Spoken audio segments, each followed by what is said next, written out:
gis yonent de ci nit ay charte yu dëgër la am yu bari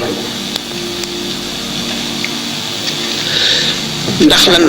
laabu biir ak bitti gu mat sëkk ba dara manqué wu ca mooy tax a mën a gis yonent bi sallallahu alayhi wasallam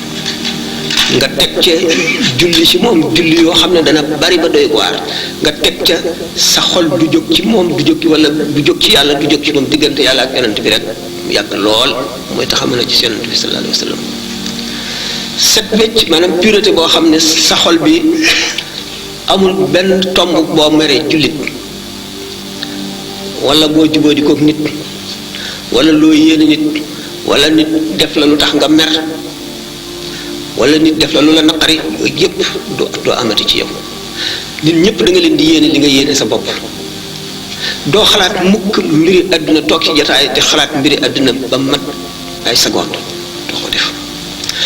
sa xel mi li ciy nekk ba faw rek ak foo toll boo nekkul ci alxuraan nekk ci salaatu ala nabi wala ngay def tafkiir li ñuy wax méditation te xalaat li ci sa kanam te xalaat mag suñu borom bi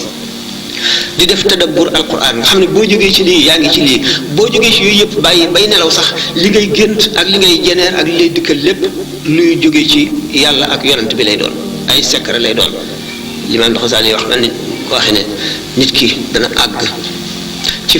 kashfu ak ci fatt foo xam ne dana tëdd lu mat ñetti waxtu yeewu xamee ci biir nelaw yi loo xam ne mënoon naa jàng ñaar fukki at du ko xam loolu lu leer la daanaka jullit ñi ñëpp ku ci nekk xëy na mosi la ñàkk foo jaar fa la xamal loolu wala nga dara jaaxal la nga nelaw ñu leeralal la ko yooyu da xam ne kon ñi nga xam ne ñoo meloo melo yi ma wax léegi ñoom loolu dana yomb ci ñoom kon gis yonent bi sallallahu alayhi wasallam ndax ku ko ci dootoo yàqule mukk moom nag daf cee amoon may ndax daf ko teel a gis maanaam fi mu tolloo gis ko ñu bari mujj nañ ko gis lool ba ne dootuñu teqli ko moom waaye bañ fa tolloo gisuñu ko mënuñu koo gis